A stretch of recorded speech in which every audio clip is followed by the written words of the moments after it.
જય માતા ખેડૂત મિત્રો, સ્વાગત છે તમારું ખેડૂત પુસ્તક ચેનલમાં। આજે તારીખ 11 જૂન 2024 ની આજની સવારની હવામાન અપડેટની અંદર માહિતી મેળવીએ તો આજે ગુજરાતના કયા કયા વિસ્તારની અંદર પ્રી મોન્સૂન એક્ટિવિટીનો ભારે વરસાદ નોંધાશે તેની સંપૂર્ણ માહિતી મેળવીશું। હજુ 13 તારીખ સુધી ગુજરાતની અંદર ધોધમાર વરસાદને લઈને આગાહી કરવામાં આવી છે, તો તેની સંપૂર્ણ માહિતી મેળવીશું। ગાજવીજ સાથે કયા કયા વિસ્તારની અંદર વરસાદ પડી શકે છે તેની અપડેટ મેળવીશું। ચેનલમાં નવા હોય તો ચેનલને સબસ્ક્રાઇબ કરી નાખજો અને વિડીયોને લાઈક આપીને શેર કરી દેજો।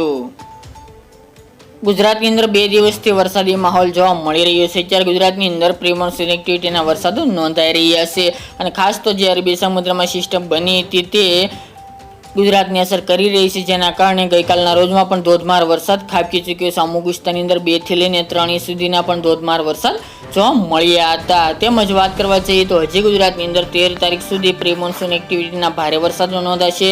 આપણે જણાવ્યું હતું તે મુજબ કે ખાસ કરીને 10, 11, 12, 13 તારીખ દરમિયાન ગુજરાતના દક્ષિણ ગુજરાતના ભાગો અને સૌરાષ્ટ્રના ભાગોની અંદર ભારે વરસાદની સંભાવના છે અને વાવણી લાયક વરસાદની પણ શક્યતાઓ રહેલી છે। તે મુજબ વરસાદી માહોલ જોવા મળી રહ્યા છે। આજે 11 તારીખની વાત કરવામાં આવે તો આજે પણ ગુજરાતના અનેક વિસ્તારની અંદર વરસાદી માહોલ જોવા મળે તેવું અનુમાન છે।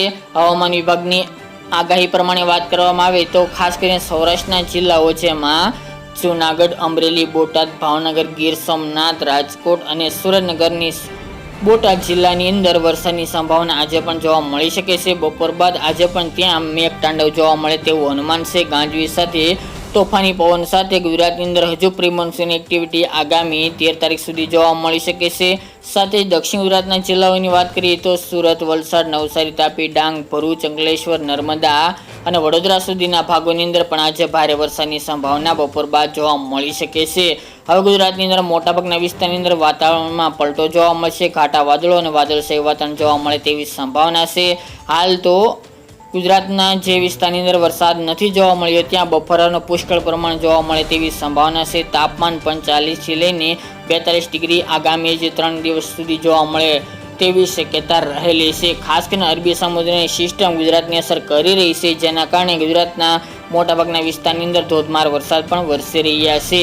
આ સિસ્ટમની અસર હજુ 13 તારીખ સુધી જોવા મળશે, જેમાં આગામી દિવસો દરમિયાન સૌરાષ્ટ્રના દરિયાકાંઠાના ખાસ કરીને વિસ્તારો અને દક્ષિણ ગુજરાતના દરિયાકાંઠાના વિસ્તારની અંદર મધ્યમ હળવા તો અમુક જગ્યાએ વાવણી લાયક વરસાદ એટલે કે ભારે વરસાદ નોંધાય તેવું અનુમાન છે। આપણે પહેલાં જણાવ્યું તે મુજબ કે સૌરાષ્ટ્રની અંદર ભાવનગર, રાજકોટ, બોટાદ, અમરેલી, જૂનાગઢ અને ગીર સોમનાથની અંદર વધુ સંભાવનાઓ દેખાઈ રહી છે, જ્યારે જામનગર, દ્વારકા, સુરેન્દ્રનગર, મોરબી, કચ્છના વિસ્તારો તેમજ ઉત્તર અને સાબરકાંઠા, બનાસકાંઠા, મહેસાણા જેવા ભાગોની અંદર વરસાદની સંભાવના ખૂબ ઓછી જોવા મળી શકે છે।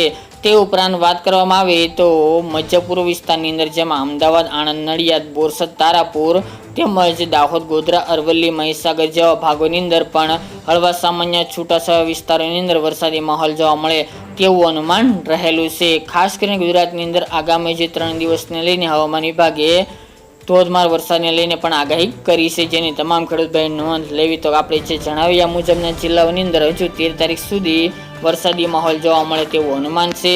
ચોમાસાની વાત કરવામાં આવે તો ચોમાસું આગામી 13 તારીખ દરમિયાન ગુજરાતમાં પ્રવેશ કરે તેવી સંભાવના છે। દક્ષિણ ગુજરાતની અંદર ચોમાસું આ વર્ષે 2 થી 3 દિવસ વહેલું પહોંચે તેવી સંભાવના રહેલ છે। ગુજરાતથી થોડું દૂર પહોંચ્યું છે, ગુજરાતની અંદર 2-3 દિવસની અંદર નજીક પહોંચીને એન્ટર થાય તેવી સંભાવના રહેલી છે। આગામી દિવસમાં એટલે કે આપણે પહેલાં જણાવ્યું તે મુજબ કે ગુજરાતની અંદર વાવણી લાયક તમામ વિસ્તારની અંદર વરસાદ 15 થી લઈને 18 તારીખ વચ્ચે જોવા મળશે, જેમાં સૌરાષ્ટ્ર અને દક્ષિણ ગુજરાતનો સમાવેશ જોવા મળી રહ્યો છે। અને સાથે જ વાત કરવામાં આવે તો તાપમાન અને પવનની તાપમાનનો પારો 40 થી લઈને 41-42 ડિગ્રી જોવા મળશે, પરંતુ તાપમાનને કારણે સાથે જ બફારો અને ગરમીનું પ્રમાણ વધુ જોવા મળે તેવી પણ સંભાવના રહેલી છે। પવનની ઝડપમાં થોડો વધારો ફેરફાર જોવા મળી શકે છે, જે નોર્મલથી થોડો વધુ પવન જોવા મળતો હતો તેમાં હજુ વધારો થાય તેવી સંભાવના છે। 25 થી લઈને 30 કિલોમીટરની ઝડપે પવન ફૂંકાય અને પશ્ચિમ દિશાના પવનો જોવા મળે તેવું હાલ તો જોવા મળી રહી છે। તો ખાસ કરીને મિત્રો આજે પણ બપોર બાદ આપણે જણાવ્યા મુજબના જિલ્લાઓની અંદર વરસાદની સંભાવના રહેલી છે। સાર્વત્રિક વરસાદ નહીં જોવા મળે, છૂટાછવાયા વિસ્તારની અંદર જોવા મળે તેવી સંભાવના દેખાઈ રહી છે। તો મિત્રો આ અત્યારની વહેલી સવારની અપડેટ ફરી એકના વિડીયો સાથે મળીશું। આજ માટે આટલું જ।